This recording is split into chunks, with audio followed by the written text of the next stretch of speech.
contribution to this symposium. And also, I would also like to thank Tony Samek from Alberta University, because she advised me to contact Sharon Farnel. Değerli katılımcılar, Sharon Farnel'la çok değerli bir hocamız olan Alberta Üniversitesi'nden Tony Samek sayesinde tanıştım. Bu arada Tony Samek'le de İlker sayesinde tanıştım. İlker'in hocası idi.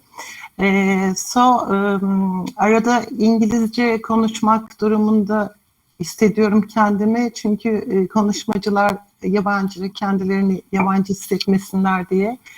Bir hatam, bir özrüm olursa şimdiden hani eski söyleyişle ne denir? Sürçülisan olursa affola.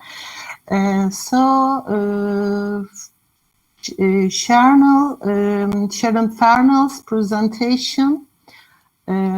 presentation's title is Local, Regional, National, Indigenous Peoples in Canada. Bu Türkçesiyle şöyle söyleyebiliriz. Yerel, bölgesel, ulusal, Kanada'daki yerel halkların saygın biçimde temsilini sağlamak üzere konu başlıklarının gözden geçirilmesi. Acaba başlığı eksik mi okudum? Bir saniye, özür dilerim. I'm sorry for waiting you. Ya Türkçeyi tam okudun, İngilizceyi eksik okudun. Eksik okudum. Hocam gerçekten I'm so tired. Excuse me. Dediğim gibi. Saniye.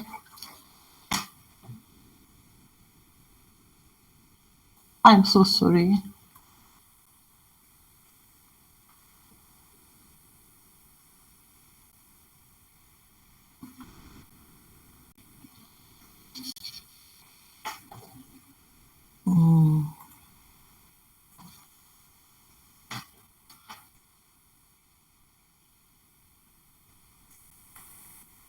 Yes, local, regional, national, revising subject headings to respectfully represent indigenous peoples in Canada.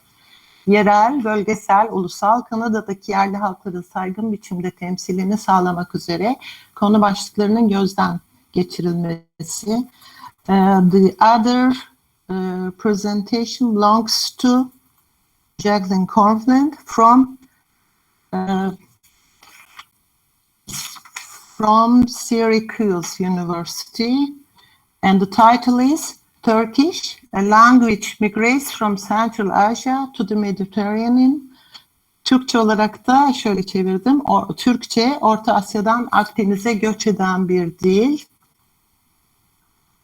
Okay, Sharon, it's your turn. Thank you for your presentation.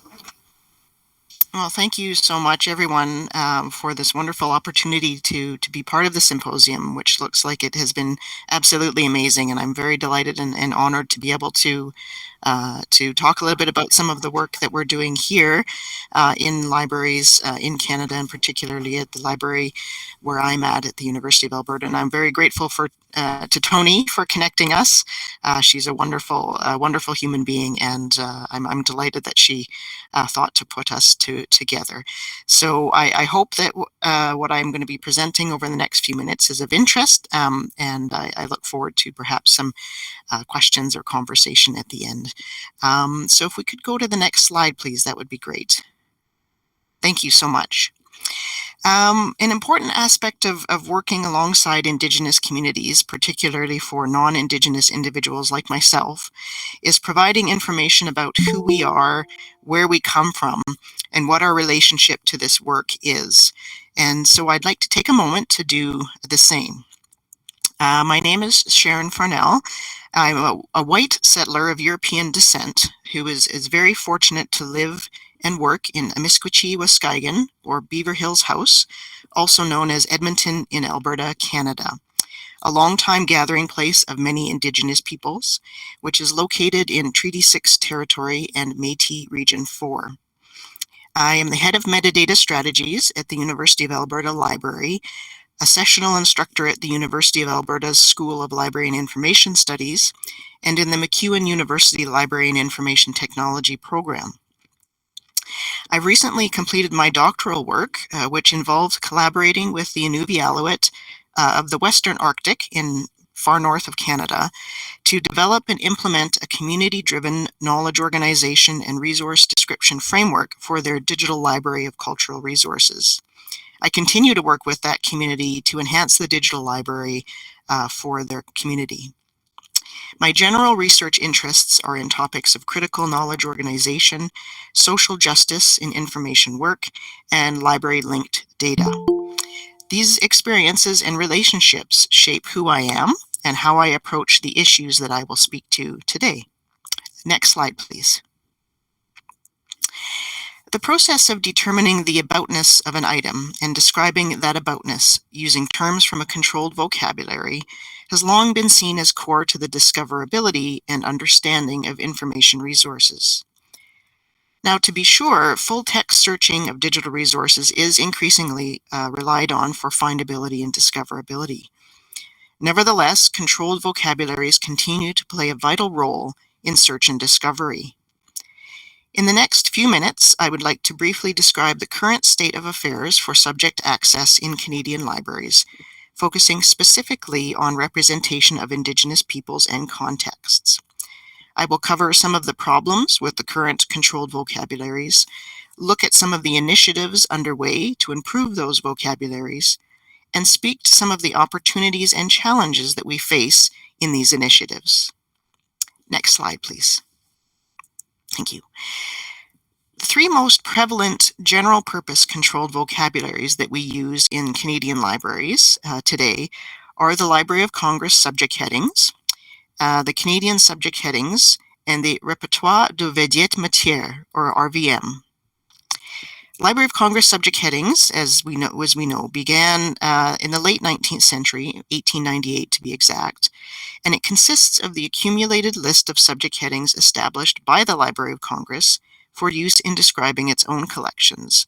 But over time, it has also become a de facto international standard used in libraries around the world. Canadian subject headings is a list of access points in the English language using controlled vocabulary to express the subject content of documents about and on Canada.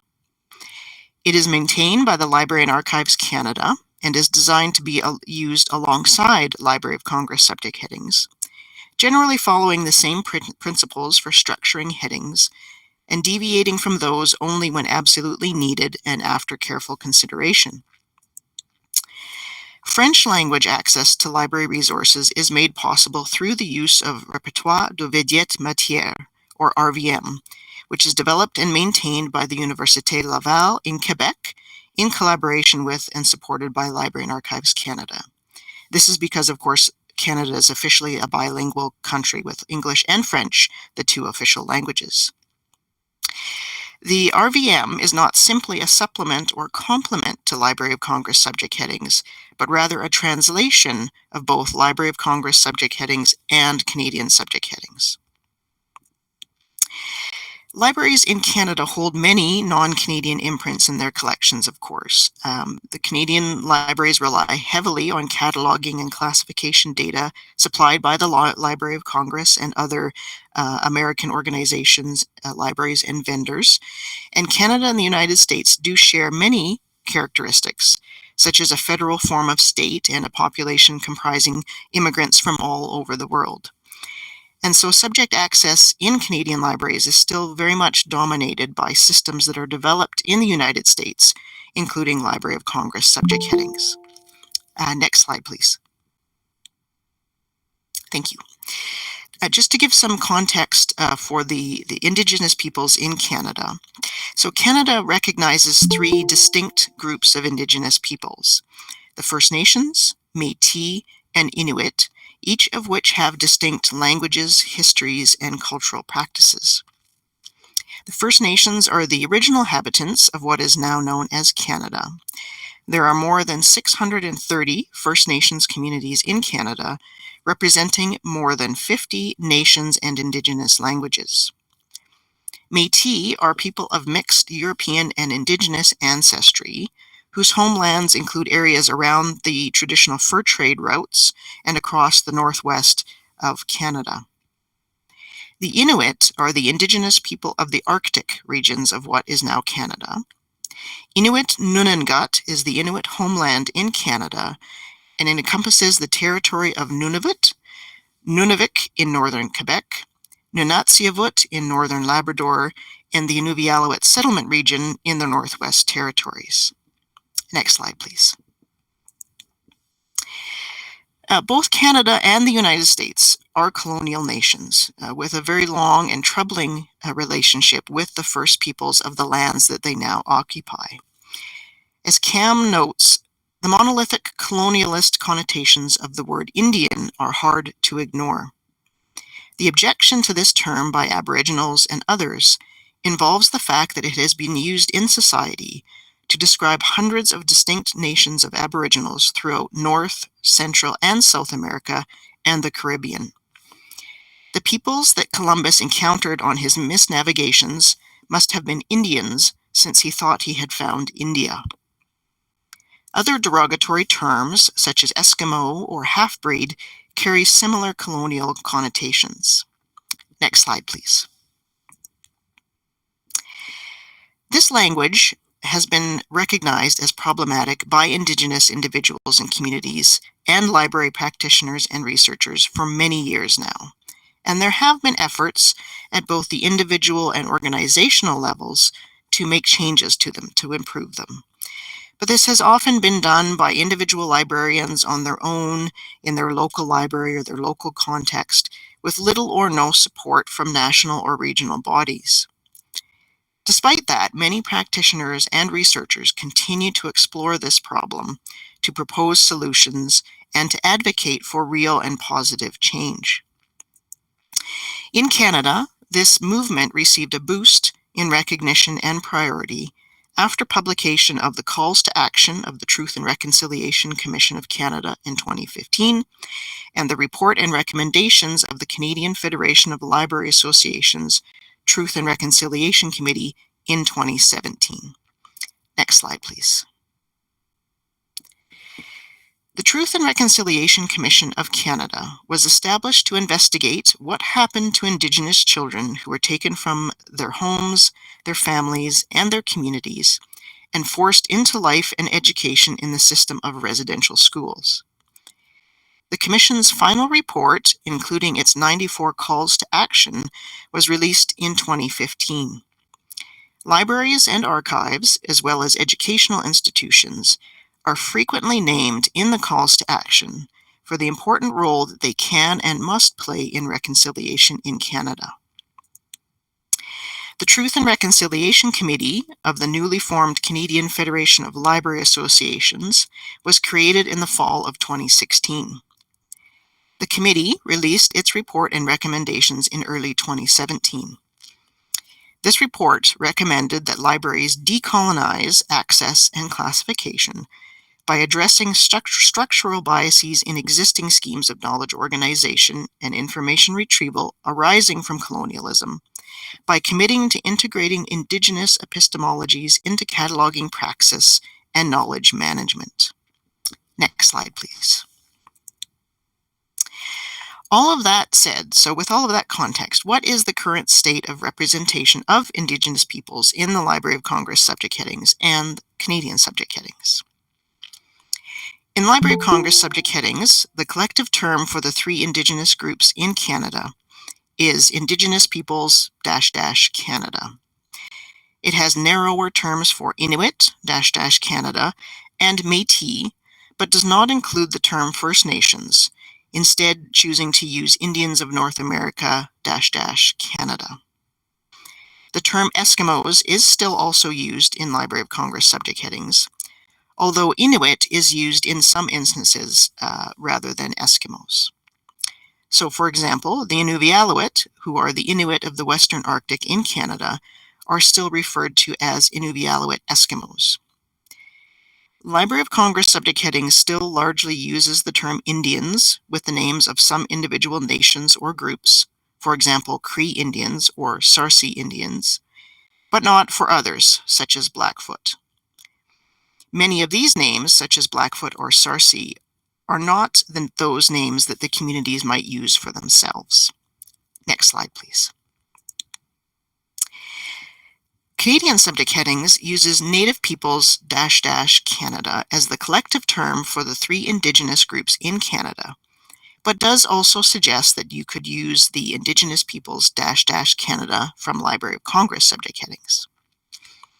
When referring to individual groups, First Nations, Métis, or Inuit are used as appropriate. It still also makes use of Indians of North America -- Canada in some cases when referring to works focused on specifically First Nations. Eskimo is no longer used in Canadian subject headings.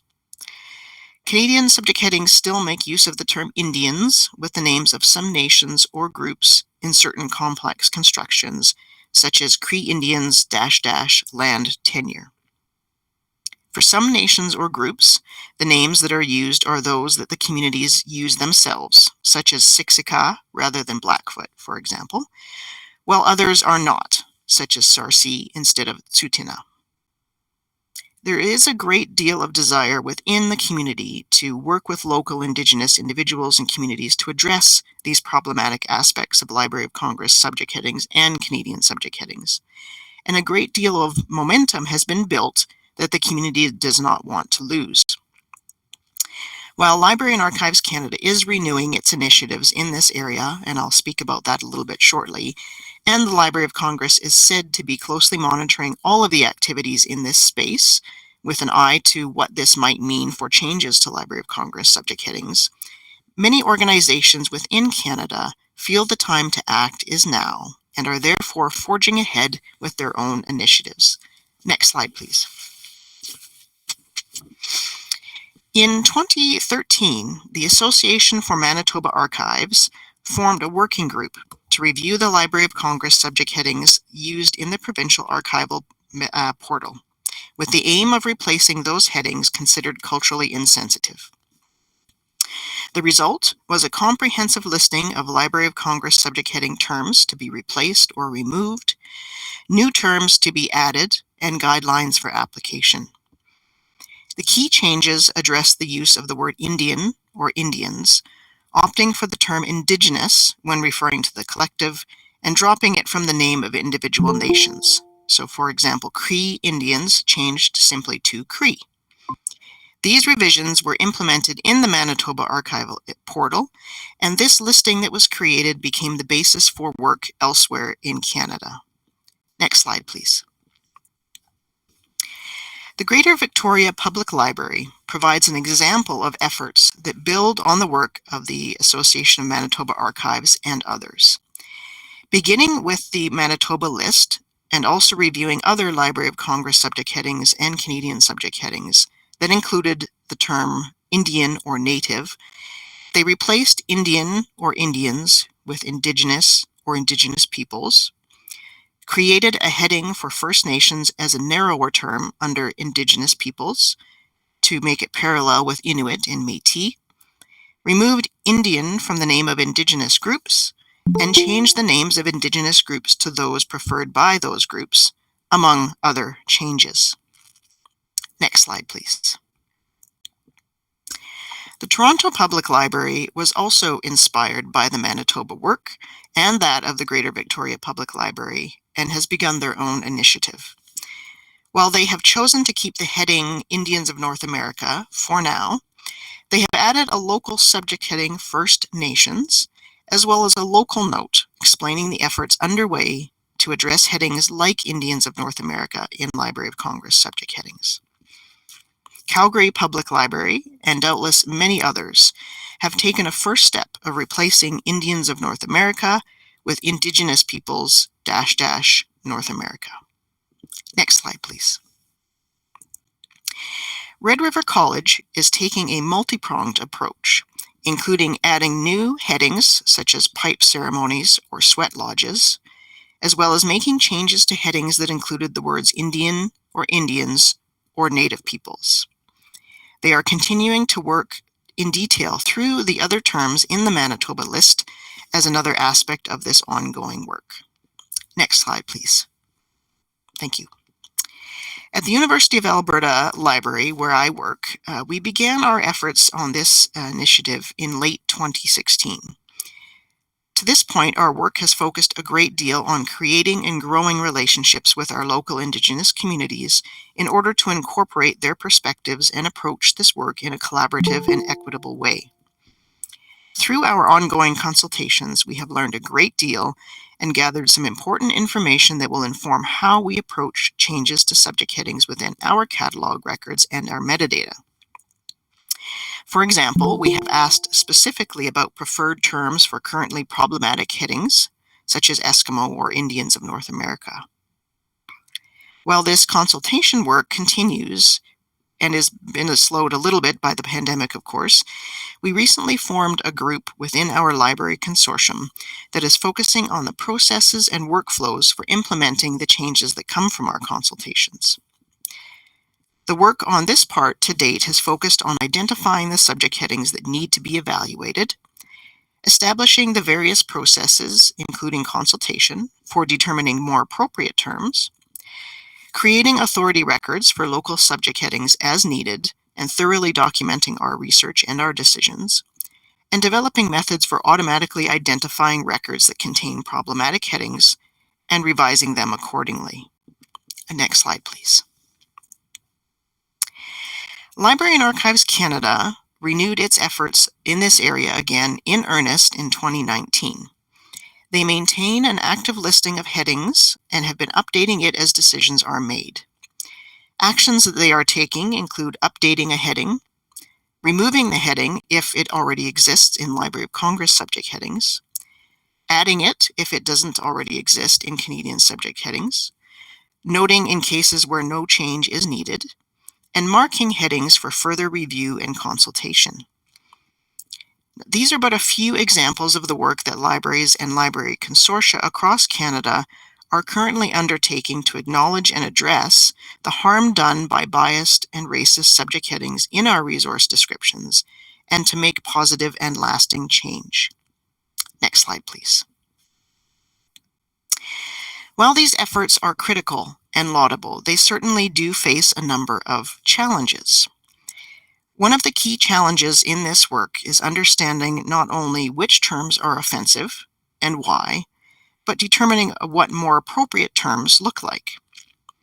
This aspect of the work comes down to consultations with local Indigenous communities themselves.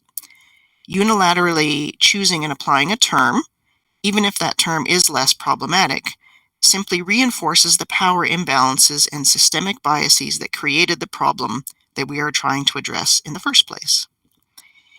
This consultation has to be done in the right way. It has to be grounded in an organization's local context and built on relationships with one's local Indigenous communities. This takes time, resources, and sustained effort.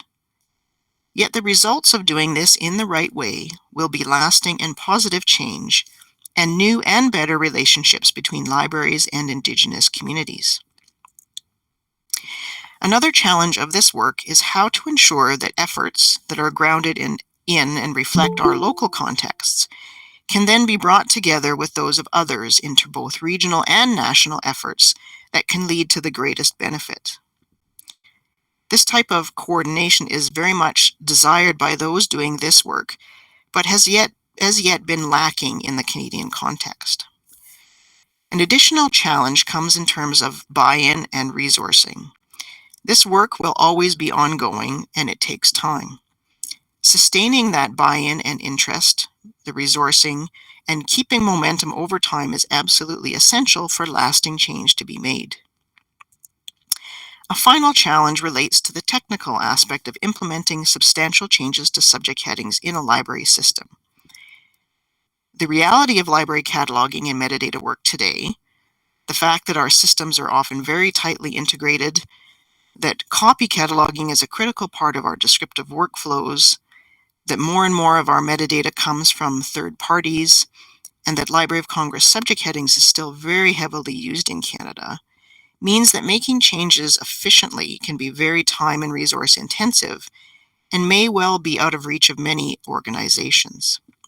Next slide, please. Thank you. Our profession has worked very hard to develop and implement standards and integrated workflows. We are very proud of these, and rightly so, for many reasons, because the ways in which they benefit users and libraries are numerous. But there is certainly a downside to these processes and workflows, in that it can make it seem very daunting when we want to do things differently or go against the grain, and doing so can be very difficult. And sometimes there's even a dark side, one might say, in that this tight integration and the challenge of making change can be used as an excuse or a crutch to avoid critically engaging with our terminology and our vocabularies and in instigating real positive change. But as a profession, I believe we have a responsibility to acknowledge the political and social nature of resource description and its ability to do harm or good, to recognize that many existing systems are harmful to Indigenous peoples and perpetuate biases, racism, and structural power imbalances, and to work with others so that together we can overcome this inertia and make real change.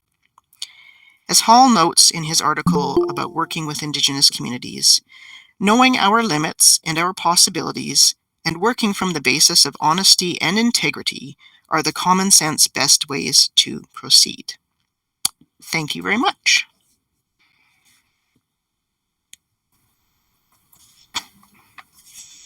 Thank you for your contribution and your precious presentation, Sharon. Your paper and also exactly your presentation attract me very much because I was not aware of differences among some concepts you mentioned, such as let's say Indians, First Nations, Eskimos, Indians, etc. Thank you very much again, and you used your time very well. Thank you very much.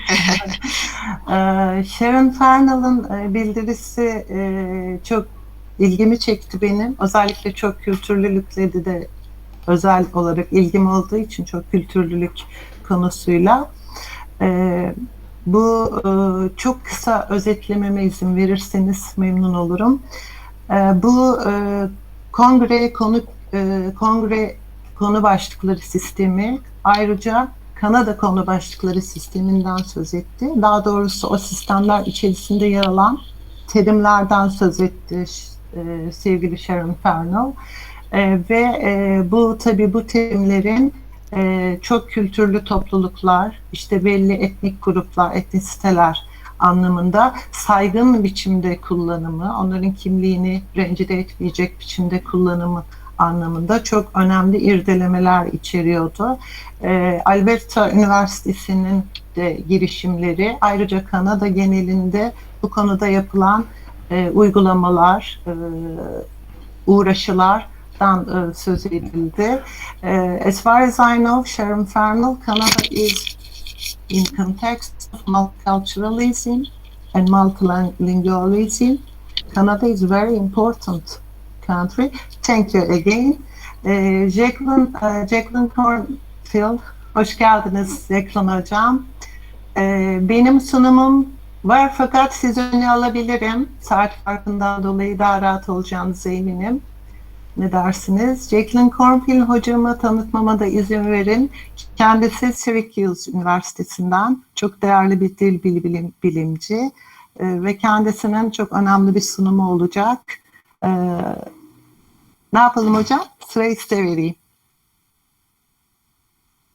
Hocam sesiniz, mikrofon sanırım kapalı.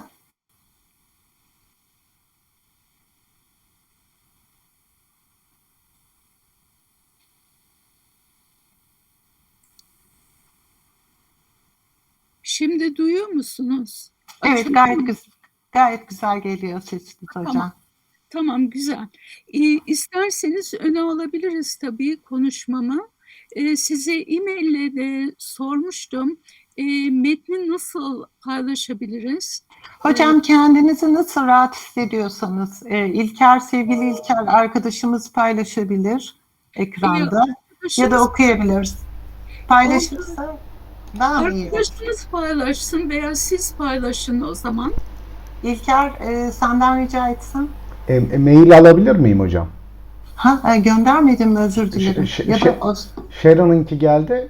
Şeyin yok. Jaklin hocanınki yok. o zaman ben paylaşmaya çalışayım. Bir Olur. saniye bekleteceğim. Olur. Tamam. Yalnız burada paylaşım sekmesini bulamıyorum. Hocam yukarı doğru bakan bir ok var ekranın altında. Tamam. Oraya tıklayın. Tamam. Oradan da pencereyi seçin lütfen. Ya bunu evet hep unutuyorum. Pencereyi seçiyorum. Tamam, bir saniye. Bir dakika, önce şeyi hazır edeyim de ben. Özür dilerim.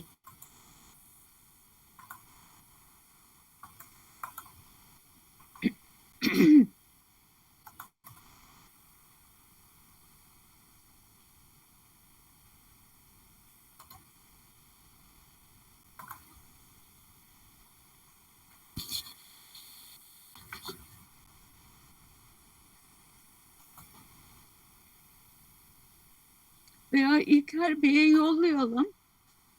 Yok çok fazla, gerçekten özür dilerim. Masa üstünde çok fazla şey olduğu için hemen bakıyorum.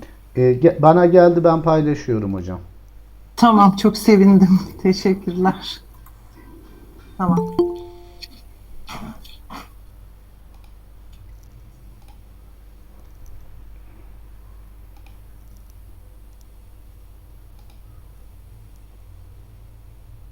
O benimkiydi o İlker'cim. Yanlış geldi o zaman hocam. Tekrar gönderirseniz bunu kaldırıyorum. Tamam. Bir saniye.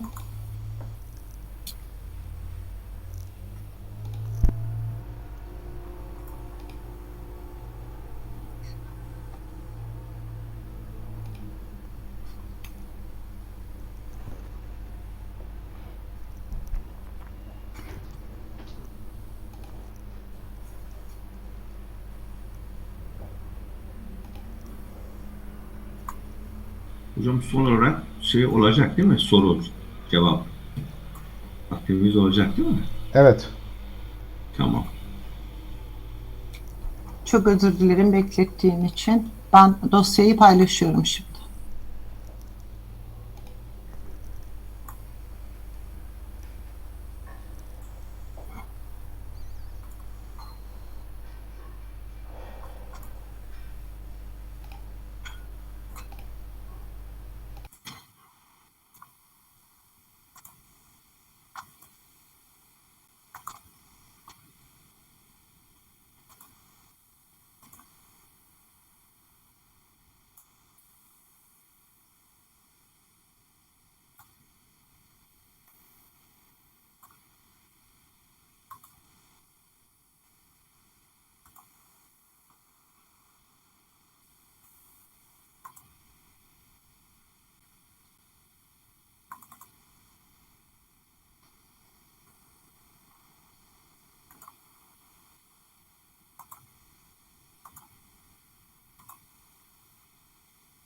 Metni nedense görmüyor İlker'cim. Sanırım ben başaramadım. Sana göndereyim. Gerçekten Hocam herkesin özür dilerim. hocam sunumu açın, açık kalsın.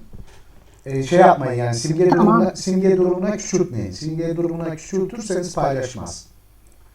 Arkada açık kalsın. Yo, yine de olmuyor. İlker Bey'in adresi bende yok. Ee, Yollarsanız ben yollayayım kendisine. Tamam. Hemen yazıyorum hocam buradan. Ben hemen gönderiyorum hocam. Siz yorulmayın. İlker'e hemen gönderiyorum.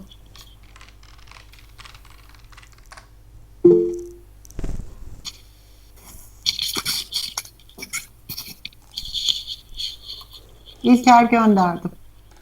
Tamam hocam. Gelir şimdi sayfayı yeniliyorum. Metni mi yolladınız İlker Bey'e, Güler Hanım? Evet, metin üzerinden sunacaktınız değil mi Jaklin hocam? Tabii. Evet, İngilizce olan metni gönderdim. Tamam. Henüz Türkçesi de var. Yani siz bilirsiniz. İngilizcesini gönderdim ama Türkçesini mi? tercih ederdiniz?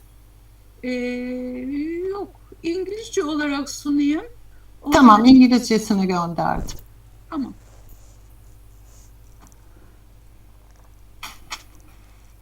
Gerçekten özür dilerim herkesten, günün sonuna doğru ve de birkaç günün yorgunluğu var. Hiç ziyanı yok. Özür dilemenize de gerek yok bence.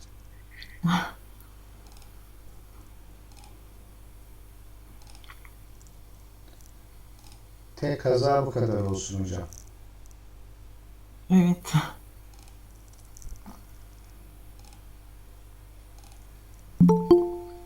Okay, we can start now. The first page gives you an abstract of my presentation. And in part, it tells you something that most of you are familiar with and certainly have known for a while, namely that our modern Turkish is a descendant of a rather older stage, which usually gets referred to as Old Turkic. Sorry.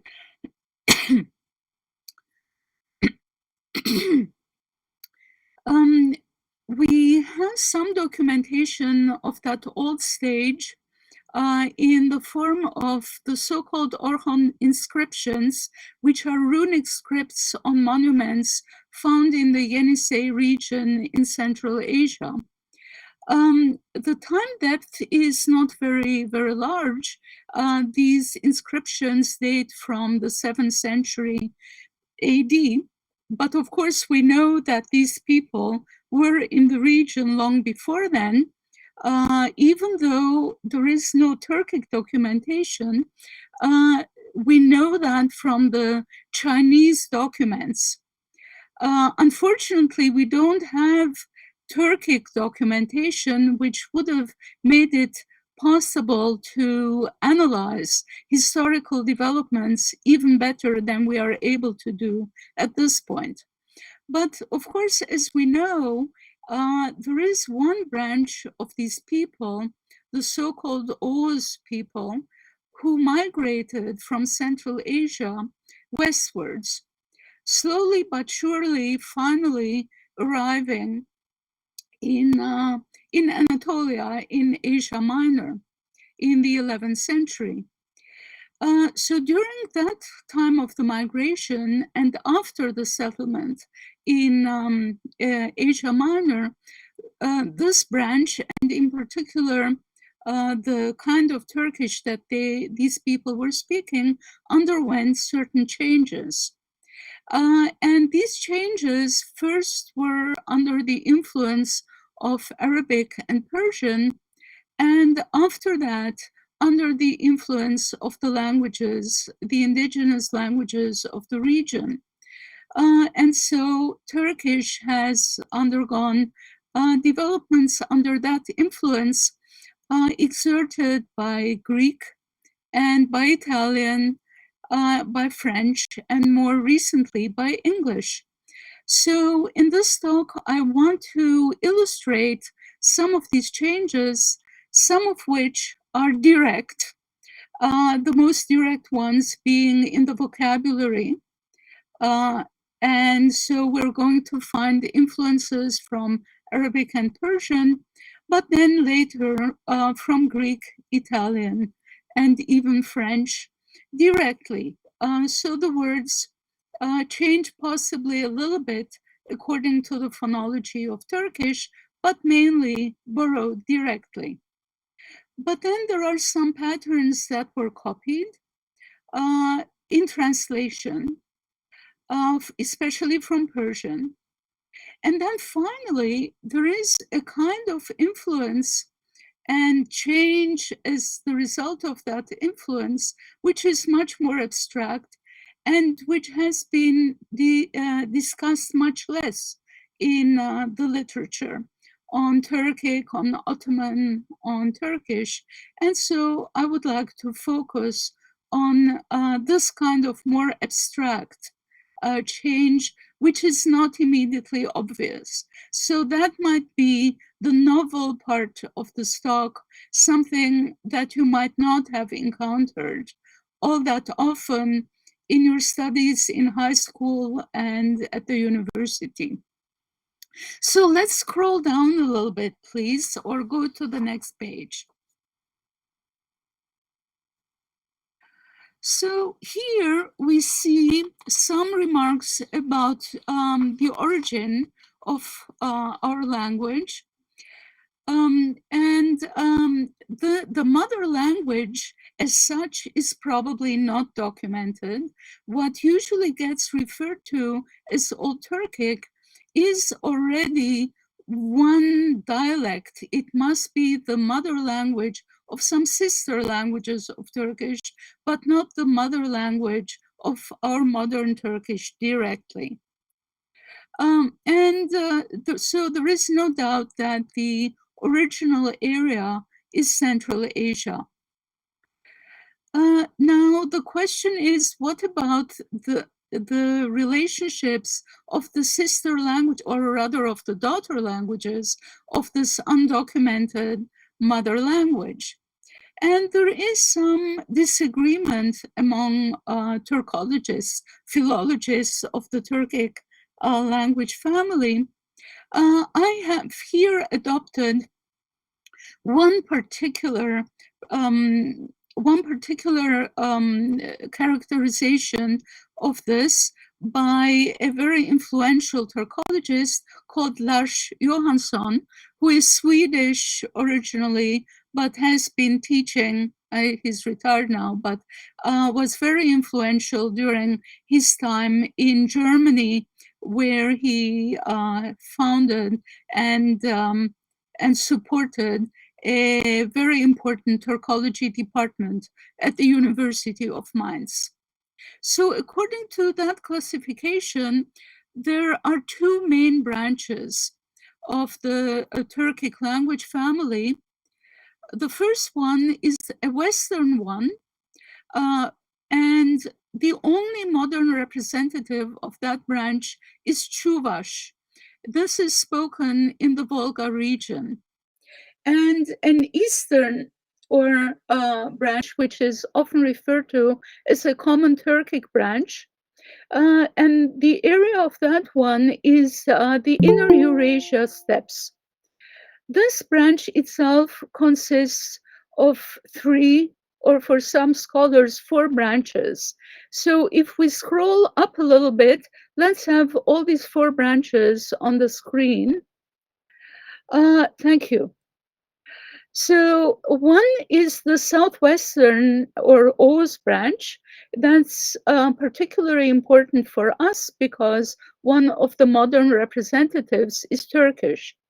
And the closely related sister language is Azerbaijanian, as spoken in the Republic of Azerbaijan, and Azeri, essentially a dialect of that, spoken in parts of today's Iran. Gagauz, which is mainly spoken in the Balkans, in today's Moldova, and partly in Ukraine.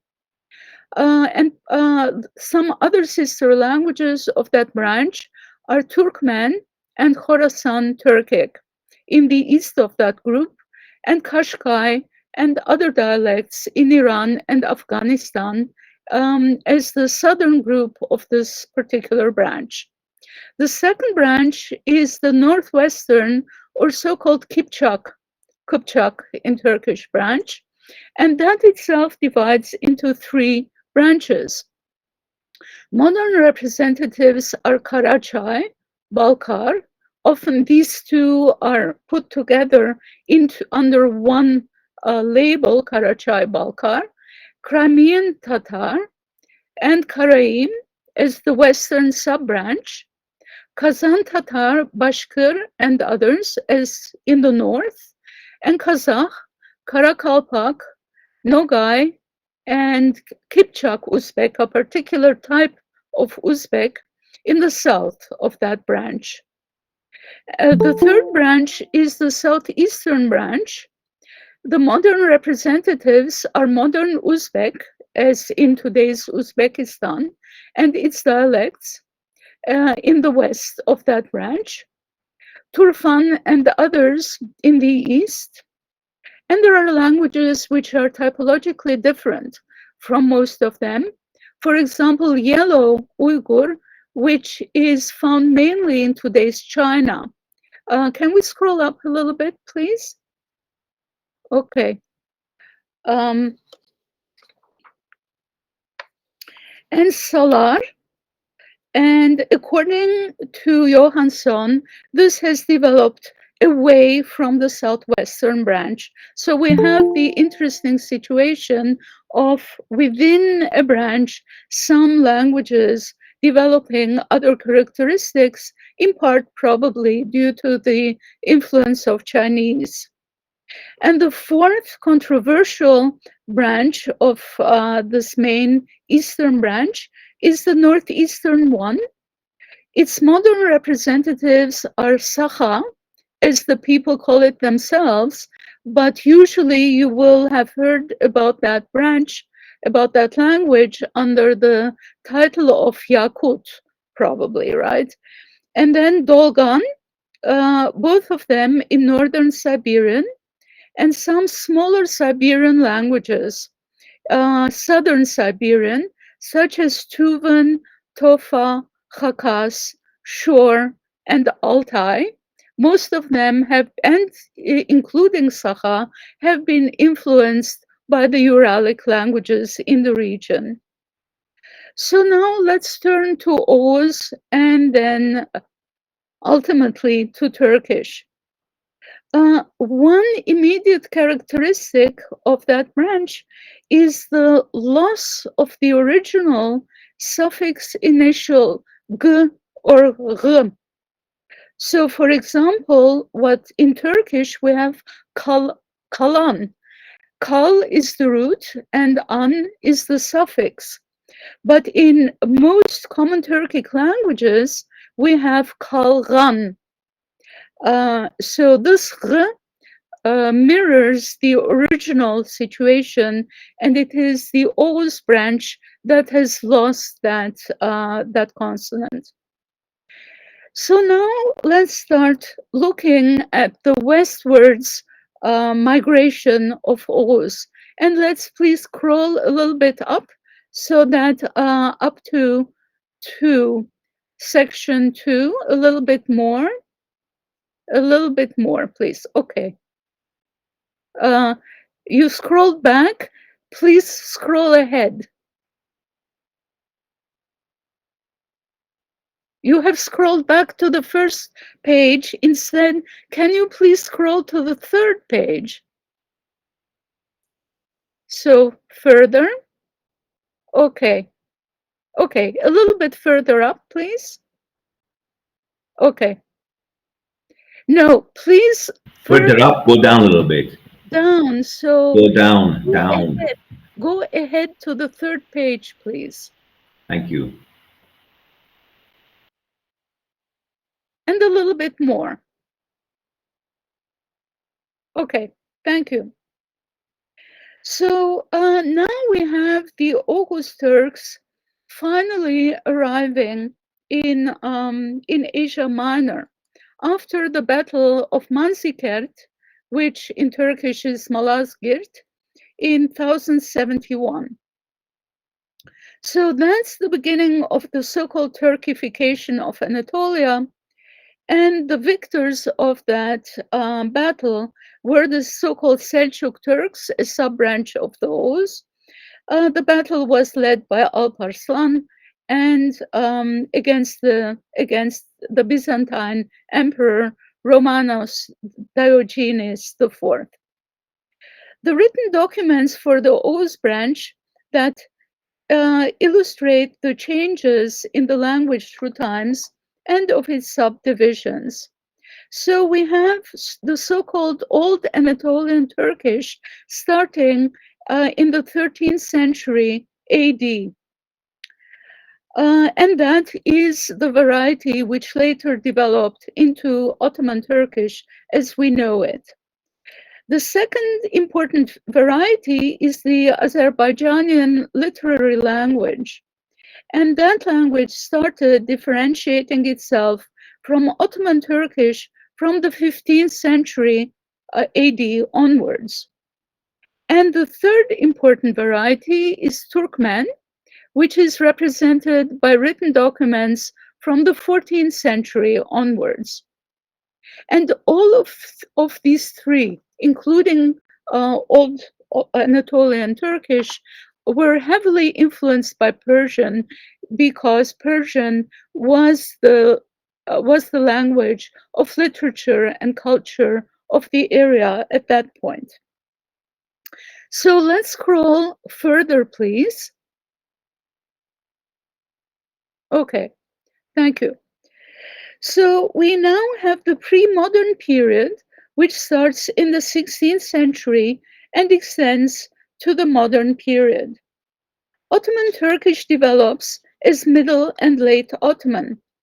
That variety, in addition to Persian, was also heavily influenced by Arabic. So there are a huge number of both Arabic and Persian loanwords. And Late Ottoman ends, as we know, in 1928 with the orthography reform of Republican Turkey and then the language reform that immediately followed that. So we have a so-called cleaning out process of the vocabulary and many, if not all, of the borrowed syntactic patterns. So for example, Reisi Cumhur becomes Cumhur Reisi, for example, before it becomes Cumhur Başkanı. And then, so we reach the modern period.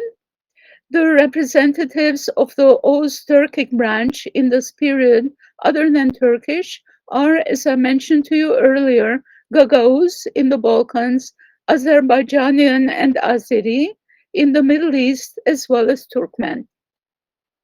And of course, as we know, modern Turkish replaced Ottoman Turkish in Turkey. By the time of the modern period, Ottoman had indeed almost lost its Turkic character in favor of many, many loanwords, constructions, etc. But the language reform changed all of that and led us to a new Turkish literary language.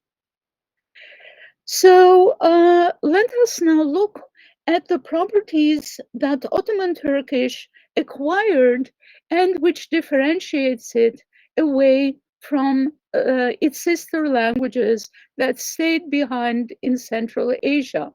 So let's scroll now to the 4th page, please. Yes, very good. And now let's start by looking a bit at the phonology, so at the sound structure of the language. One observation we make is that some vowels and consonants, especially in Istanbul Turkish, and especially in the articulation of k, g, and g, so the so-called velar consonant stops, which differ with respect to what we find in its sister languages. So essentially, in the vicinity of front vowels, we find palatalized articulation. Johansson attributes this to the influence of Mediterranean languages. This is controversial. I wanted to mention this to you because there is a very strong probability that this is a development which happened within the internal structure of Turkish and not at all under the influence of other languages, because we find this palatalization not in general, but in the neighborhood of front vowels. So that can be just a natural assimilation process. So this is something that's open to investigation. And those of you who are interested in linguistics and in particular in the phonology of Turkish might want to look at this more deeply. Then there is the interesting issue of the velar nasal. The velar nasal, so the velar articulation of an N. So, for example, in English, the last consonant in singing, for example. In many Eastern Turkic languages, we have that that consonant, and this is most probably inherited from the mother language. And indeed, we do have a special symbol for this in Old Turkic. Now, here, if you scroll just a little bit further, you will see, yeah. Okay, very good. So in Old Turkic, we have bing with this velar nasal at the end of the word, but in Turkish, we have just a regular N at the end, bin, 1,000. In Uyghur, we have yengi for new, but in Turkish, yeni. In Turkmen, we have dongus for pig. In Turkish, we have domuz. So, in a certain sense, you can view this as a fronting as well.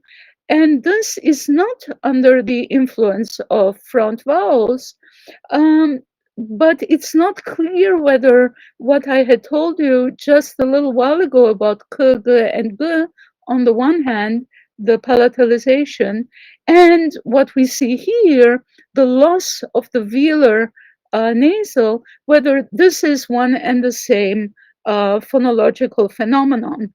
It might not be.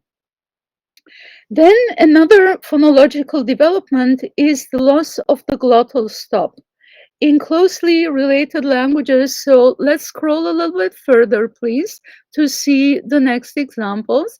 Okay, so if we compare Turkish and Tatar, for example, we see that Tatar, which also lost the glottal stop, replaced it with a velar fricative, r.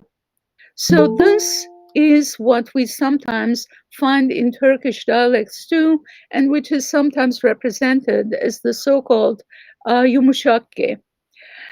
So in Turkish, adet, in Tatar, corresponds, yes.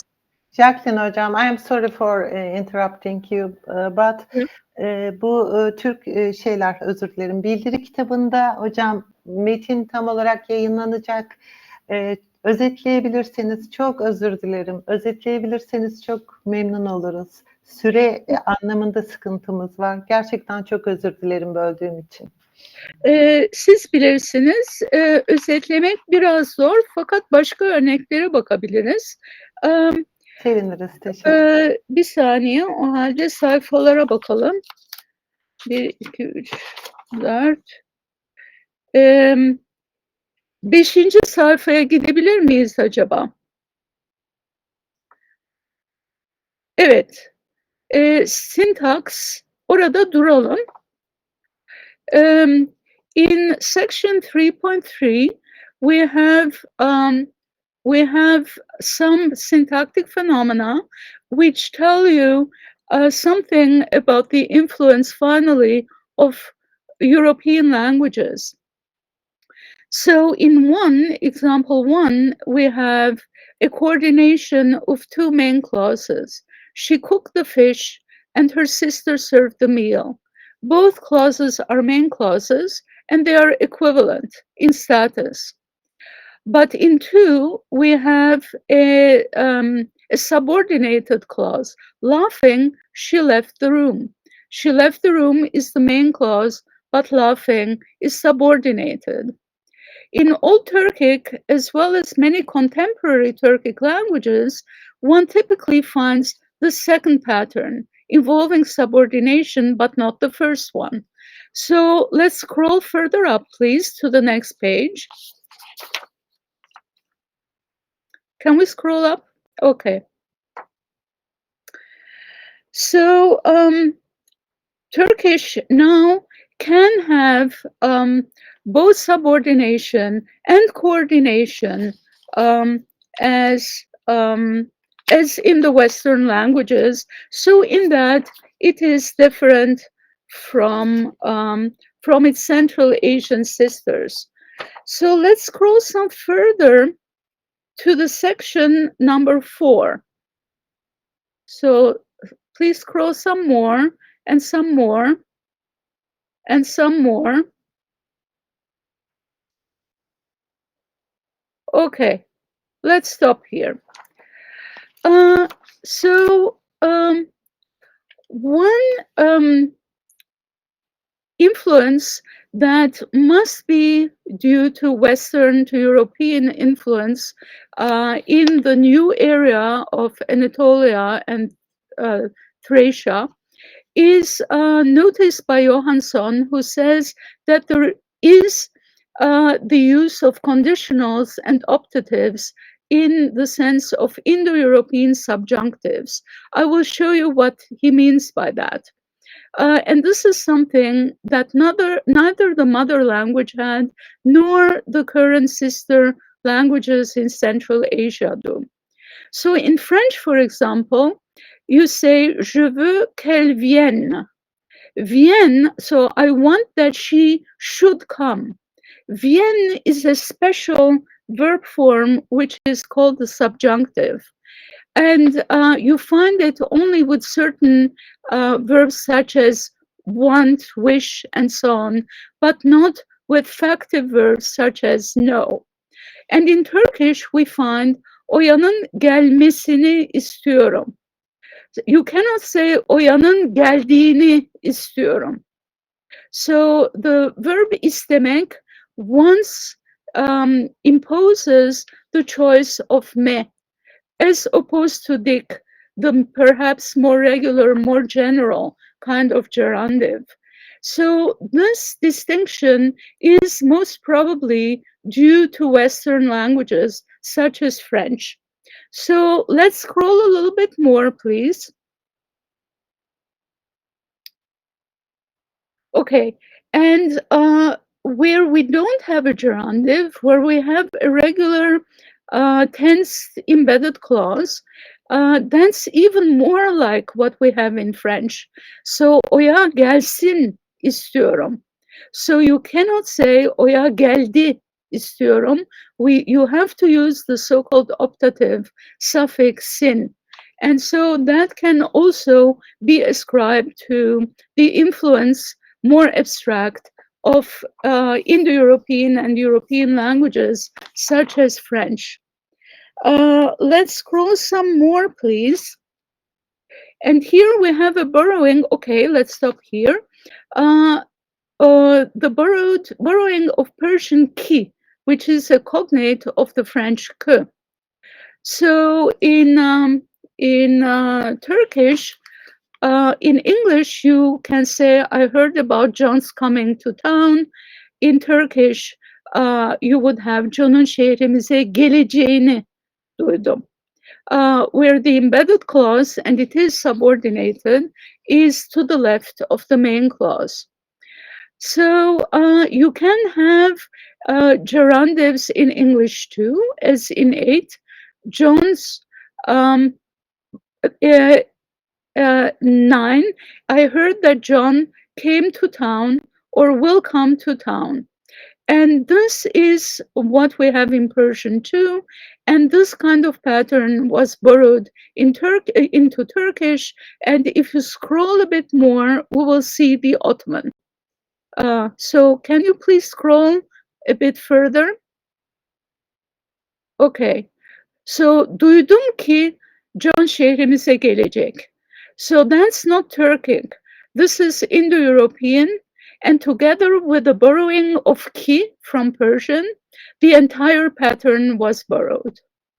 And as one last syntactic phenomenon, let's scroll some more.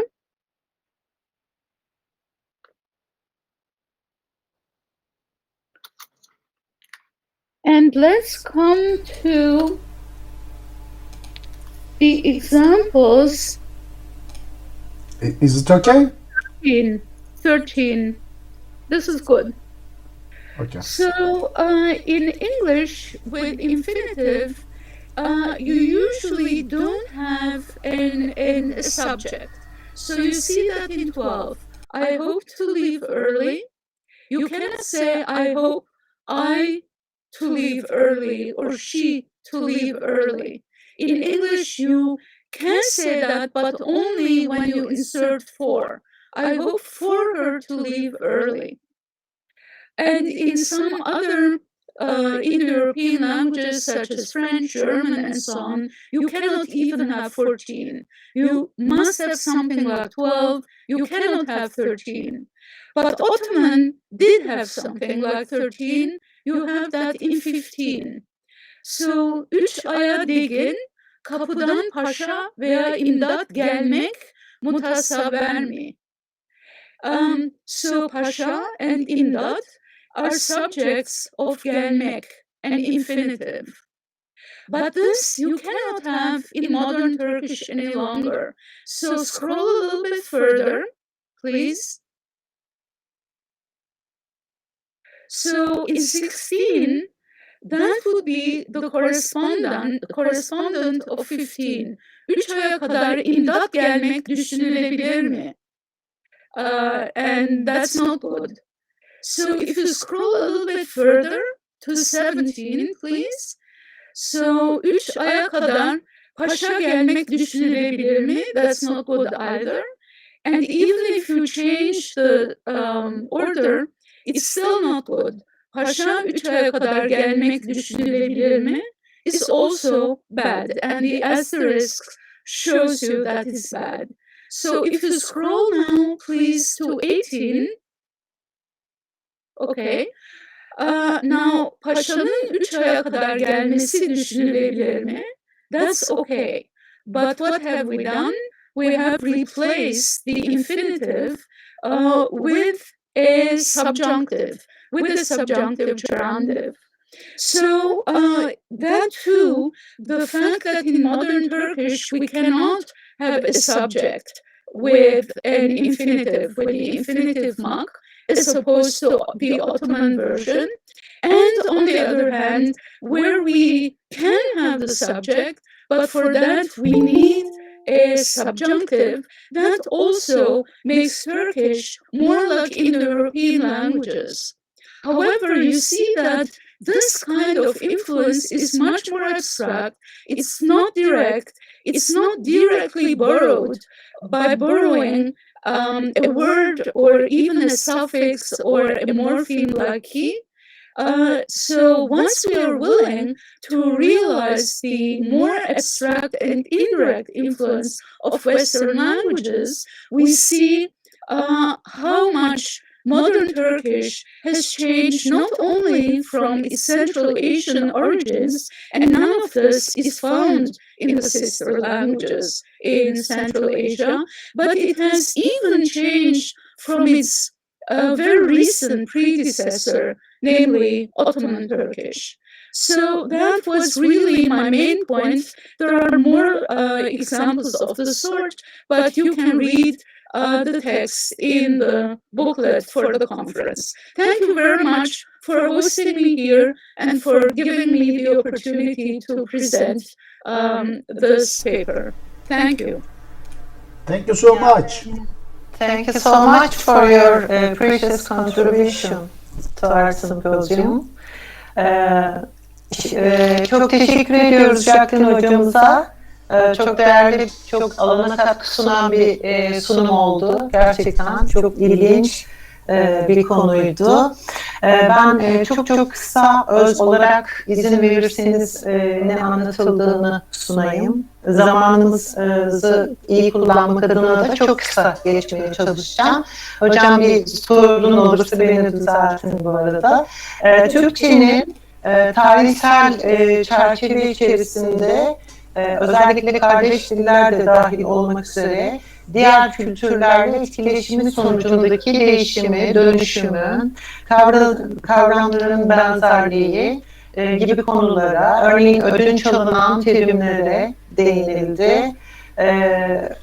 Ve sonuç olarak dediğim gibi çok değerli, çok katkı sunan bir sunumdu. Çok teşekkür ediyoruz hocamıza. Bundan sonraki sunum benim sunumum olacak. Çok yoruldu herkes. O yüzden çok öz vermeye çalışacağım. Buradan paylaşmaya çalışayım önce, izin verirseniz. Siz başlamadan tekrar size teşekkür etmek istiyorum. Hem davetiniz için hem de bu belki planladığımızdan biraz daha uzun süren sunuma izin verdiğiniz için. Ayrıca İlker'e teşekkür ediyorum. Bu metni herkesle paylaşabilmemizi mümkün kıldı. Evet. Ben teşekkür ederim efendim. Biz teşekkür ederiz. Ben de İlker'e özellikle teşekkür ederim. Teknik anlamda çok ciddi desteği oldu. İlker'cim, ben yine göremiyorum. Bende bir sıkıntı var. Ekranımın tamamını göster dediğim halde, PowerPoint'in de açık olduğu halde senden yardım istesem yine. Hemen hocam. Teşekkür ederim.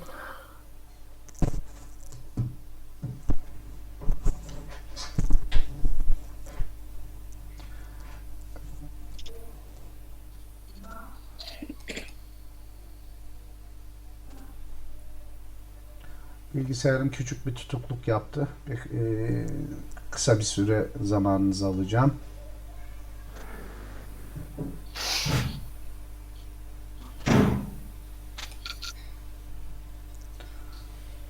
Güler hocam, can I say something about Canada or should I wait until end of the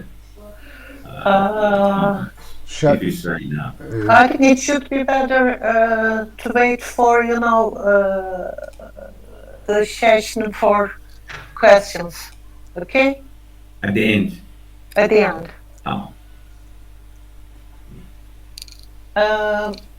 Benim sunumum çok kültürlülük, çok dillilik ve çok kültürlülük bağlamında. Geçebilir miyiz İlker? Evet, çok dillilik ve çok kültürlülük bağlamında kütüphaneler olacak. Bu arada sanırım Kanada'dan konuğumuz için İngilizce'de çok kısa vermeye çalışayım. My talk, my presentation will be about multilingualism and multiculturalism in context of libraries. And I will try to, give some examples from some countries such as Canada, United States, America, Sweden, South Australia, and Czech Republic. And I can say that there are many important examples in these countries. In context of Turkey, there is a lack of research in literature, and unfortunately there is a lack of awareness in politics and actions. But however, I hope it would be taken into consideration as soon as possible. Thank you very much again. Benim konum dediğim gibi evet, çok dillilik ve çok kültürlülük bağlamında kütüphaneler. Çalışmamın amacı kütüphanelerde bu anlamda ne gibi hizmetler verildiği, dijital bağlamı da var. Sunumları hızla geçebilir miyiz İlker'ciğim? Slaytları. Evet, alan yazılımına dayalı derleme bir çalışma. Geçebilir miyiz? Çalışmamın amacı çok genel bir çerçevede çok dilli ve çok kültürlü hizmetler bağlamında kütüphanelerin işlev ve özelliklerinden söz etmek. Kapsama bakarsak bir giriş yapacağım. Çok dilli bilgi erişimi ve kütüphanelere hızla geçeceğim. Çok dilli dijital kütüphaneler hakkında belki bir bütünce söyleyebilirim. Zamanı yine iyi kullanmak adına. Kanada, Amerika, İsveç, Güney Avustralya, Çek Cumhuriyeti örneklerini vereceğim. Yine kısa vermeye çalışacağım. Türkiye'deki durumu da vererek sonuç ve öneriler kısmına geçeceğim. Bu aslında buraları geçebiliriz. Çünkü çok yoruldu herkes. Şeye geçebilir miyiz direkt? Ülke örneğine. Kanada'ya doğru atlayabilir miyiz İlker'cim? Hocam bana slide söylerseniz ben o slide'a giderim. Şimdi numarasını geçiyoruz. Onu da geçelim. Geçelim. Evet, Kanada'dan başlayalım. Bir önceki slide, özür dilerim. İlk Kanada ile başlayan slide. Bu hocam. Bir sonraki, evet kesinlikle o. Şimdi burada başlamadan tabii çok özet bir temellendirmek adına çok kısa bir konuşma da yapmak istiyorum. Küreselleşme, günümüzün küçülen dünyası, bilgi ve iletişim teknolojilerinin hızı ve dünyayı küçülten etkisi. Bunlar kesinlikle çok kültürlülük ve çok dillilik olgu ve kavramlarının gelişmesinde çok önemli etmenler. Kanada özellikle çok önemli bir ülke bu bağlamda, çünkü bildiğimiz gibi 1971 yılında Kanada çok kültürlülük politikasını kabul eden ilk ülke olarak tarihe geçmiş durumda. Çok ciddi projeleri ve çalışmaları var. Burada çok kısa Vancouver ve Toronto Halk Kütüphanelerinin yaklaşımları var. Vancouver'da 22 yerleşim yerinde çeşitli kaynaklar, hizmetler sağlanıyor. Web sitesi bu anlamda çok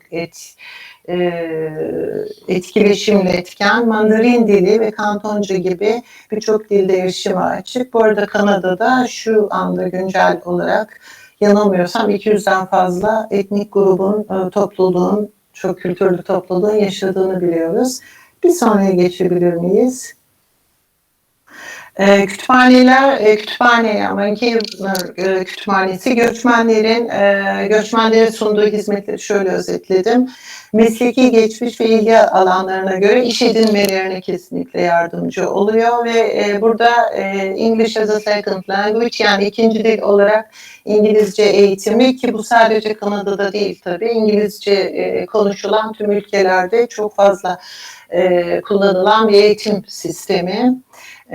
Bu tür sınavlara, iş başvurularını hazırlıyor kütüphaneler. Toronto Halk Kütüphanesi de gerçekten yani zaman olsa say bitmez hizmetleri, çok güzel hizmetleri olan, yine kariyer arayışı, iş arayışı gibi göçmenlere yardımcı olan, çok ciddi dil eğitimi sınıfları olan bir kütüphane. Geçebilir miyiz? Ayrıca Newcomer Settlement Service diye bir hizmetleri var bunların. Tamamen yeni gelenlere yönelik bir hizmet. Neler yapıyor? Yeni gelenlerin akla gelebilecek her türlü gereksinimine yanıt vermeye çalışan bir tür danışma hizmeti diyebiliriz. Bunların içerisinde işte mevzuat, çok ilgilendikleri konular ve çocuk bakımı, aileyle ilgili konular, yemek pişirmeye varıncaya kadar, barınma, istihdam sorunları, işle ilgili, sağlıkla ilgili konular gibi. Geçebiliriz. Surrey'de bunu da geçelim. Çok öz gitmeye çalışacağım ben. Geçelim. Bir sonraki ülkeye kadar gelelim. Evet, Amerika Birleşik Devletleri'nde de bu anlamda çok ciddi faaliyetler var. Fakat genel olarak Amerika Birleşik Devletleri'nde kütüphanelerinde şöyle bir sorun var. İngilizce dışında dil bilmeyen personelin yoğunluğu. Bu önemli bir açmaz olarak çıkıyor karşılarına. Yani dil engeli. Özellikle Hispanik nüfus çok fazla, İspanyol nüfusu fazla. Bunun için yine de bu sorunu nasıl çözüyorlar? Kütüphanelerin arasında çok ciddi bir koordinasyon ve işbirliği var. Sosyal hizmet ya da gönüllü toplum, sivil kuruluşları gibi, bunun dışında okullar, üniversiteler gerçekten kendi aralarında ciddi bir iletişim ağı kurmuşlar. Bu şekilde çözmeye çalışıyorlar. Bunu da geçebiliriz Amerika'yı olduğu gibi. Bu arada sadece Amerika için değil, diğer ülkeler için de araştırmalarımda dikkatimi çeken nokta şu oldu. Yapılan alan araştırmalarının hemen hemen şaşmaz sonucu şu: etnik toplulukların, özellikle göçmenlerin en çok tercih ettiği kütüphane türü halk kütüphanesi. Neden? Çünkü daha fazla kendilerini böyle yani formal olmayan bir ortamda hissettiklerini söylüyorlar. daha rahat hissettiklerini söylüyorlar ve daha kolay, daha kuralsız erişebildiklerini söylüyorlar. İsveç'te şöyle bir kategorizasyon dikkatimi çekti. Yerel kütüphaneler daha çok bireysel ve psikolojik bir şeyle, yaklaşımla hizmet vermeye çabalıyorlar. Bölge kütüphanelerinin faaliyetleri ise daha çok bilgilendirici ve dengeleme ilkesinden burada kastedilen şey genel, yani ana topluluklarla göçmen ya da diğer çeşitli kültürlerden gelen topluluklara hizmet vermede bir denge politikası gözetmeye çalışıyorlar. Okul kütüphanelerinin durumu ise şöyle bir farklılık gösteriyor. Genel olarak daha çok odaklılar. Yani genel nüfusa, özel olarak bu çok kültürlü toplulukları ayrı bir yere yerleştirmiyorlar da daha çok genel nüfusa hitap ediyorlar. İsveç'i de geçebiliriz. Olduğu gibi. Güney Avustralya'da Asyalı göçmen sayısı çok fazla. Yine halk kütüphanesi kullanımı çok yaygın göçmenler tarafından. Burada bir araştırmaya sadece yer vermek istiyorum, önemli bulduğum için. Bu araştırma kütüphane hizmetlerine ilişkin farkındalık ne düzeyde? Bu işte göçmen grupların kütüphanelerden ne tür beklentileri var, ne tür gereksinimleri var gibi ve daha çok da sosyal sermaye gelişimine etkisi bağlamında bir sorgulama yapılmış. 15 Çinli, 8 Hintli, 5 Vietnamlı, 4 Filipinli ve 3 Malezyalı olmak üzere 35 kişiyle bir odak grup görüşmesi yapılmış ve bu kitlenin çoğunluğu 25-36 yaş grubu. Geçebilir miyiz? Almanya, Polonya, Slovakya, İspanya ve Belarus ile Küba'dan gelen kişilerin katıldığı, bu arada Çek Cumhuriyeti'nde 2014 yılında yapılan bir çalışmanın sonucu göçmenler tarafından kendi ülkelerindekiler de dahil en yaygın olarak kullanılan kütüphane türü, az önce de söz ettim, bu dikkatimi çekti, pek çok ülkede böyle halk kütüphanesi ve en çok kullandıkları hizmet ödünç verme hizmeti. Bu arada başvurdukları en fazla materyal türü de kitaplar. Ve kullanım amaçları ağırlıklı olarak ders çalışmak, internette gezinmek, daha arka planda gazete okumak. Burada Çek Cumhuriyeti'nin dikkati çeken bir özelliği şu, Çekçe iletişim kurabildiklerini söylüyorlar. Tabii çok derinlikli diyaloglara girilmesi haricinde. Burada bu Kanada için de geçerli. Genellikle kütüphane personelinin birden fazla dili biliyor olması artı kullanıcıların da çok dilliliği bir avantaj sağlıyor. Geçebiliriz İlker'cim. Türkiye. Türkiye'ye gelince şöyle bir durumla karşılaşıyoruz. Literatürde gerçekten çok sınırlı çalışmalar var. Bir farkındalık olduğunu kesinlikle söyleyebilirim. Yani sosyopolitik önemi ve kütüphaneler bağlamında değeri fark edilmiş durumda. Fakat uygulama boyutunda baktığımızda gerçekten sıkıntı var. Burada dediğim gibi çok zaman almak istemediğim için sadece aklıma gelen çok bir iki örneğe yer vereceğim. Örneğin Didim'de yapılmış bir çalışma var ki Didim genellikle Avrupalı nüfusun çok fazla olduğu bir yer. Didim'de halk kütüphanelerinde Türkçe dışında kaynaklar neredeyse yok gibi. Bir de en üzücü durum personelin İngilizce biliyor olmaması. Yani bu birkaç yıl önceki tabii bir bulgu. Güncel durumda da çok fazla bir şey değişmiş değil. Yani Türkiye'de bu anlamda gerçekten bir takım adımların atılması gerekiyor. Çünkü biliyorsunuz son zamanlarda Suriye, Orta Doğu'dan göçler, zaten yıllardır Avrupalı nüfus bazında da göçler olduğunu biliyoruz. Benim söyleyeceklerim bu kadar. Yani çok öz gitmeye çalıştım çünkü herkes çok yoruldu, farkındayım. Çok teşekkür ederim. Thank you for your patience. Teşekkürler. Thank you. You're welcome. Oturumumuz sona erdi. Bundan sonraki süre sorulara ayrılacak. Daha sonra kapanışla bitireceğiz. Is Sharon here? Can I talk to you? Let me check it. Yes, I'm still here. Yes. Yes. So, And I was going to make a comment about also here Güler says that since 1970s, Canada promotes multiculturalism, but it seems it was a little bit late about indigenous people. Canada cherish multiculturalism. However, America supports a melting pot. They don't support as much as Canada do multiculturalism. And I think what you have done about indigenous people in Canada, Canada has been done a lot of work on multiculturalism, but I think recently has started doing something on indigenous people. Is that right? yes, absolutely. Thank you for that comment. Yes, absolutely. I think that, Canada has, for a long time talked about, we are very much a multicultural country.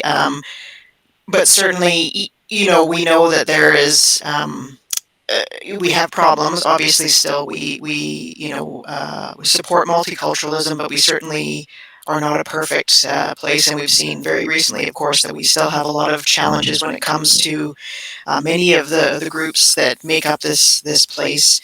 And certainly the relationship with Indigenous peoples is very troubled and has been for quite some time, and it sort of started from the very beginning in terms of wanting, coming to this land and trying to find ways of living with the Indigenous peoples and doing, really trying to remove the Indigenous peoples from this landscape. And so we still see that there's a lot of problems in terms of the relationship between Canadians and the Indigenous peoples of this land, and we're trying to make efforts to really understand and to build better relationships and go back to those and go back to those relationships that were based on treaties back in the early days, where really the groups agreed to live together respectfully and peacefully and work towards a shared space that we could all benefit from and enjoy. And we've certainly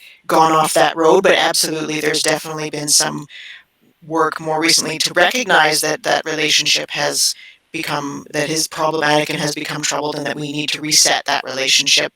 So you are seeing absolutely more of an emphasis on trying to acknowledge that problematic part of who we are and find ways of being better people together into the future.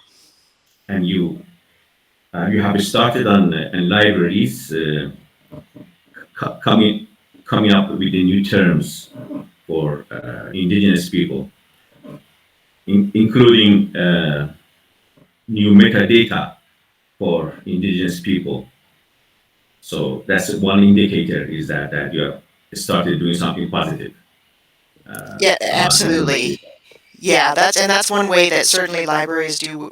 We're trying to do other things as well, develop more representative collections to bring Indigenous perspectives into our library spaces. And then in the area of metadata and cataloging, that's where we can contribute to those better relationships. And so that's what we're trying to do, some small steps to a better future. Yeah. Well, thank you. Thank you for your comments. Thank you very much for your question. Güler hocam, mikrofonun kapalı senin. Özür dilerim. I'm so sorry, Sharon. I have a question. If I'm not wrong, you are trying to remove some concepts such as Eskimo from the subject headings. Did you remove it, or you will remove them in the future? So it depends. So right now in our library, the work that we're still doing in our test catalog. So what the public sees isn't changed quite yet, but that will be what we will do, is we will be removing those terms from the catalog records and from our metadata for digital collections. Certainly some institutions have already made those changes in their public catalog or discovery system. We're doing ours a little bit behind the scenes right now to get all of our workflows in place, and then we will make those changes in the public interface. One interesting thing that I will say is that there's different approaches to how to deal with those outdated terms. So some people that we have talked to have said, particularly in an academic library, they have suggested that what they would prefer is, rather than just replacing the offensive term with the new term, to keep the old term but de-emphasize it and perhaps provide some contextualization to sort of find a way to show the user why that terminology isn't appropriate, and perhaps why we have moved to this new terminology. So rather than just completely removing the old term, but many institutions, public libraries in particular, feel that given the kind of community and the people who use that library, it's better just to remove those old terms and include the new terms. Just so that people realize, because people look to libraries and they sort of see the library as a place that's trusted, that they have some sort of kind of authority, and so there's a concern that if the library uses those terms in their catalog records or their metadata, that people will say, well, if the library uses it, it must be okay. It's almost like a subtle endorsement. And so there's some differing opinion as to whether you completely remove the old terms and replace them with the new ones, or if you somehow find a way to de-emphasize and contextualize the old terms, but still keep them there for people. So some differing opinions. What we have done, we have decided based on our consultations with our local Indigenous communities, is we will keep the old terms in the records so that they are still searchable. So if someone comes and searches for a word like Eskimo, for example, that they... Bad yeah. word? Yeah, we'll keep it, but we won't display it. We won't show it. It'll only be searchable. So, but that's again because we're in an academic I'm just library. wondering why Eskimo is a bad word. Yeah, derogatory, bad. I don't know. Oh, yeah. Yeah, and it was because the term, it was given to it comes from a French term that was originally applied to the sort of peoples of the north that came from the French, and so it has those kind of colonial connotations. So the Inuit prefer the term that they call themselves, so that could be Inuvialuit or... Yeah, exactly. So they prefer the term that they give themselves. So it's allowing them, to name themselves. So that's really what it is. It's quite often just the term that's been given to them either by colonial peoples, which always has that sort of connotation of the colonial being sort of the preferred culture, and sometimes it's even the name given to them by other indigenous groups, but again we're sort of derogatory kind of names. So it's part of it. So that's why it's really important to talk to the communities and understand how they would like to be named, what they name themselves. Yeah, absolutely. So there is a controversial issue now, in respect to subject hearings. Because you said there are old terms and also there are new terms. Isn't it a problem? But I hope it will be solved in the future. Yeah, I hope so too. And it will take a lot of time and a lot of work and effort and a lot of rethinking how we think about controlled vocabularies and just thinking about them being really living, changing entities, because our language changes over time and how we understand things and approach things changes over time. So we just need to be thinking about them as being things that also need to change over time and trying to make that more a regular part, I think, of our processes and how we work with those. Thank you very much, Sharon. Can I ask a question from Professor Jaklin? Is she there? Linguists. Jaklin? Yes. Yes. Thanks for your presentation. Okay. The Turkish language is spoken from Central Asia up to Bosnia. So, is there a way to have to adopt a common language between Turkish-speaking language, or should everyone speak their own dialogue? I would say everybody should speak their own language. And if they want to talk to each other, they can adapt, they can adjust, they can learn each other's language. That is what I would think. I am not in favor of coming up with something which is common to everybody but still foreign to everybody at the same time. Because off and on there are some discussion that maybe Turkish-speaking people should adopt one Turkish language so they can speak to each other. But as you said, everyone should adopt or give in to each other rather than adopting one single language. Yeah, and we cannot turn back the clock.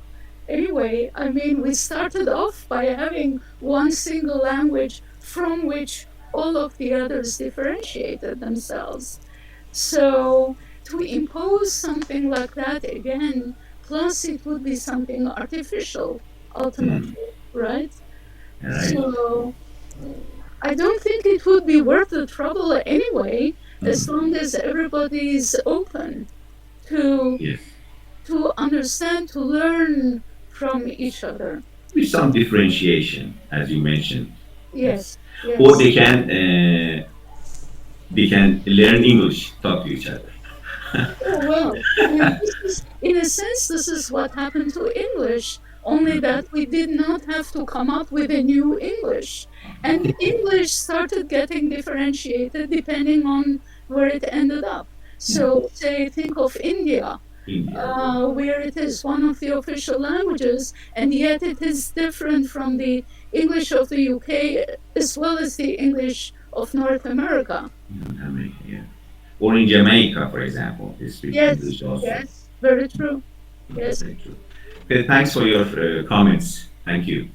Thank you. And by the way, commenting on what Sharon was saying, in Turkey, in Turkish rather, we have something like that too, as in passing.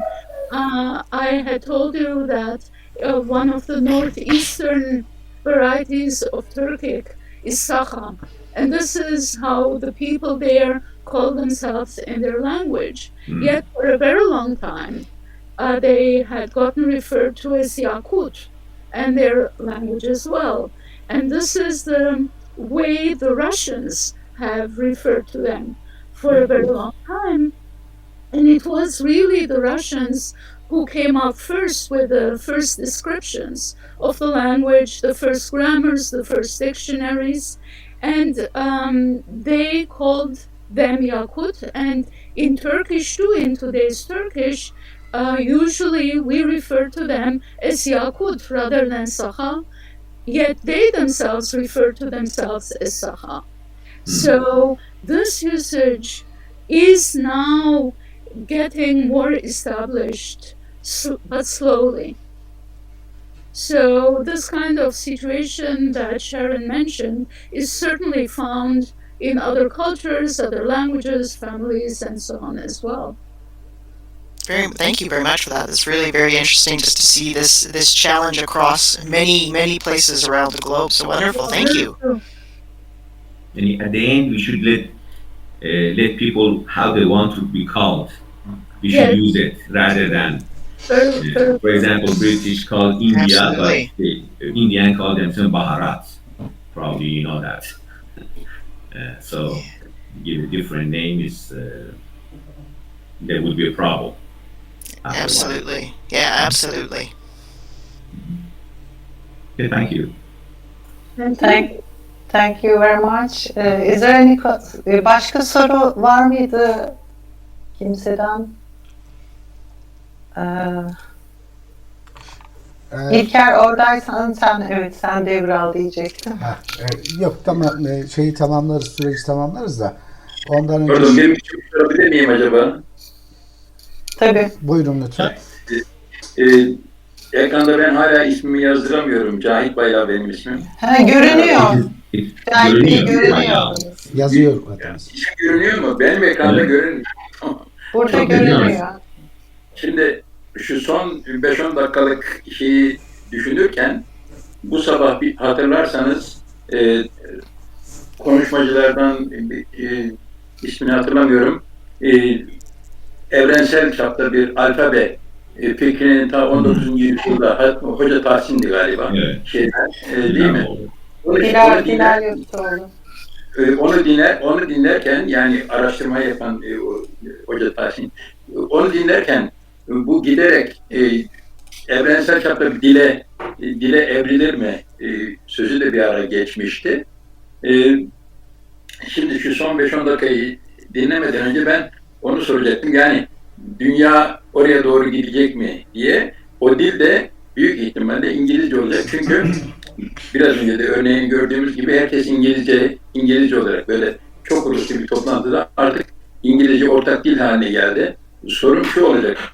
Böyle biraz önce Jaklin hocamız bu olsa artificial bir zorlamayla belki olabilir diyordu galiba ama kendiliğinden İngilizce bir dünya dili olup diğer dillerin işte yerel diller, işte bazı yerlerde Türkçe konuşuluyor, bazı yerlerde Arapça konuşuluyor, bazı yerlerde Urduca vesaire falan gibi böyle bir dünyaya doğru gitme prospekti konusunda ne düşünürsünüz? Belki bizler belki görmeyiz ama önümüzdeki 15-20 yılda belki dünya buraya doğru gider mi diye bir fikir sormak istedim.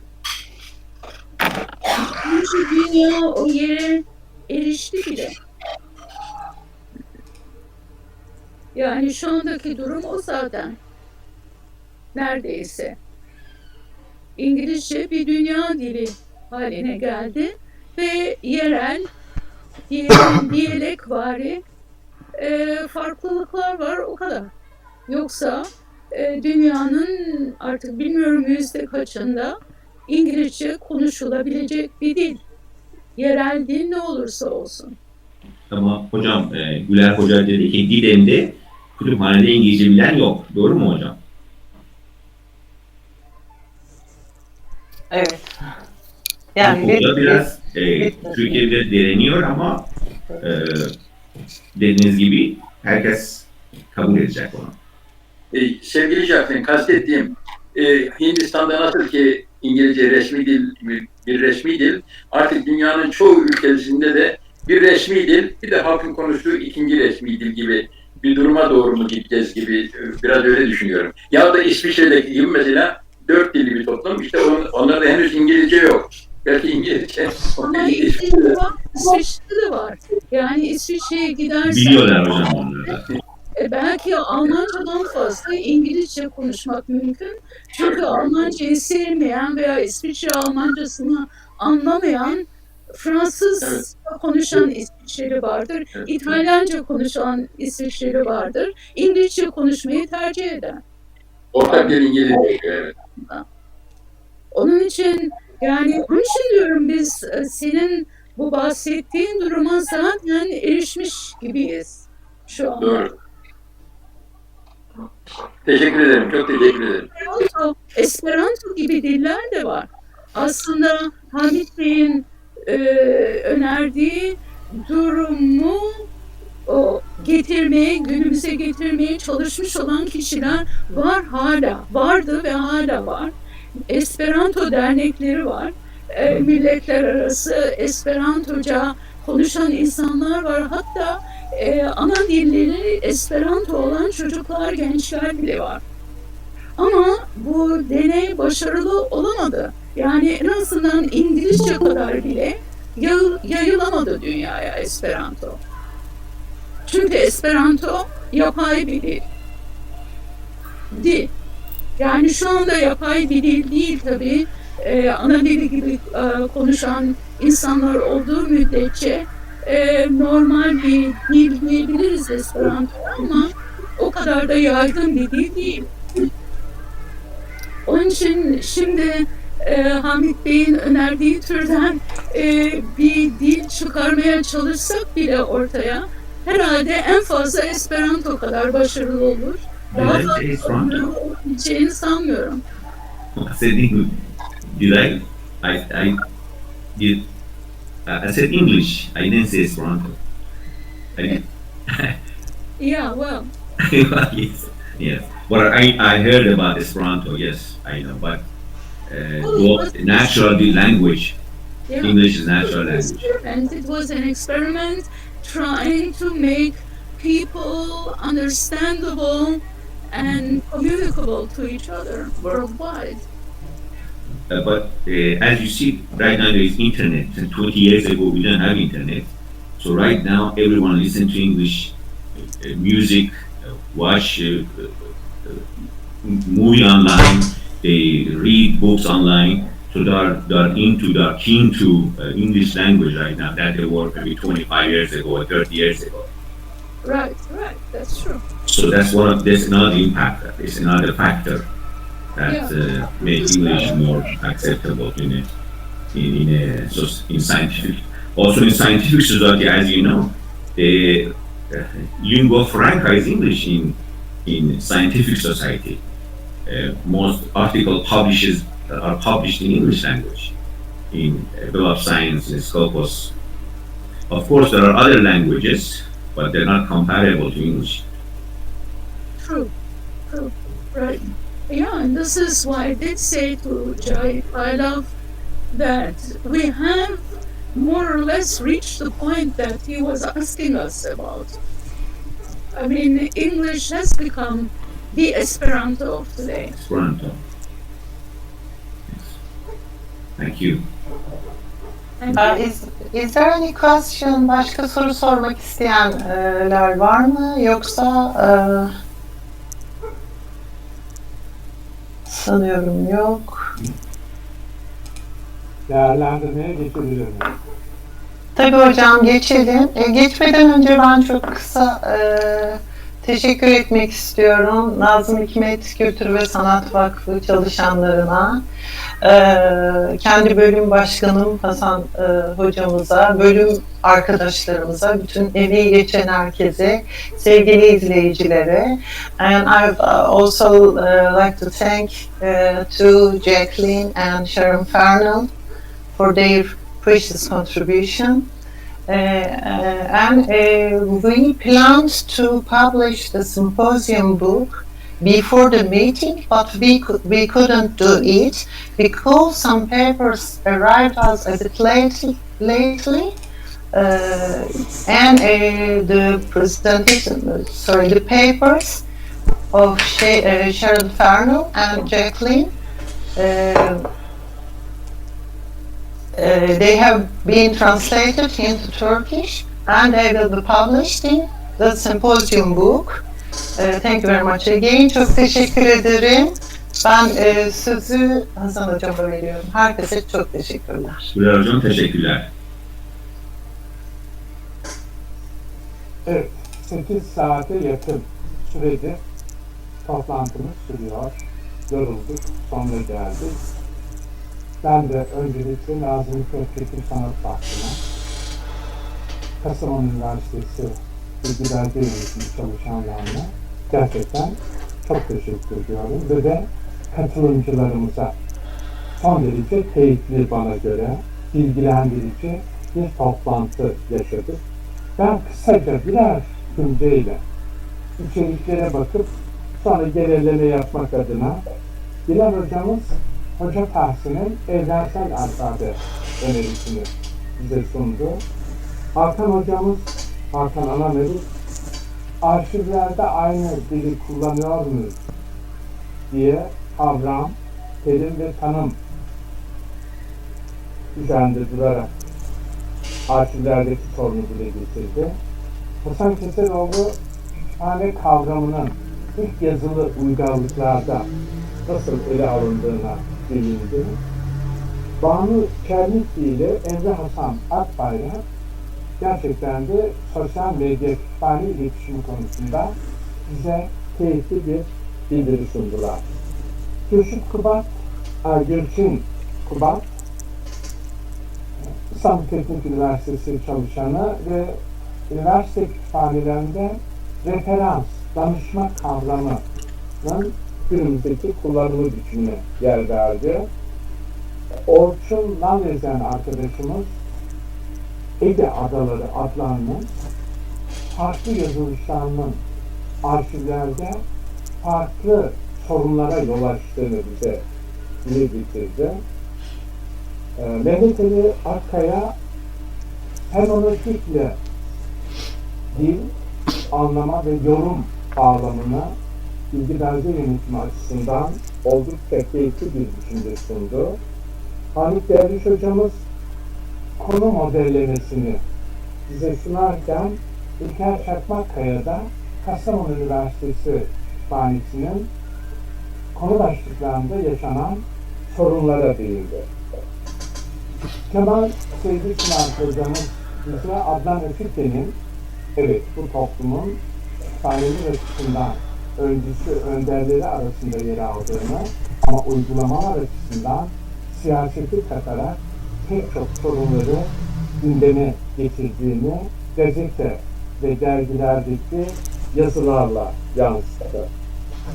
Ayrıca son oturumda da Sharon Farnel Hanım bize Kanada'daki yerel gruplar için oluşturulan konu başlıklarındaki diyalog tutumu, Jaklin Hanım bize Türk dilinin Orta Asya'dan çıkıp nasıl gelişip dağıldığı ve hangi toplumlarda nasıl kullanıldığını anlattı.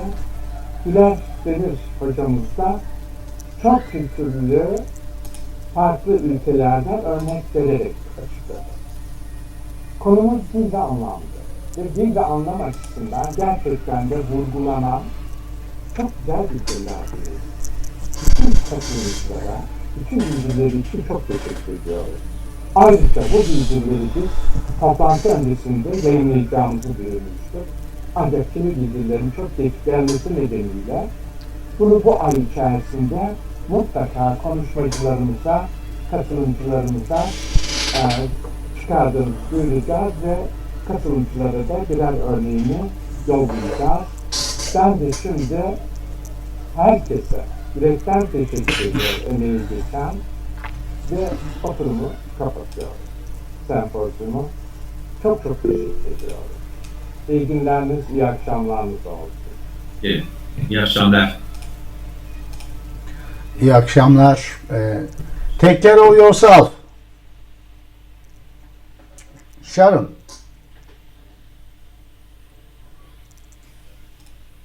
Thank you very much, everyone. Yeah. Okay, thank you. Thank you so much. Bye-bye.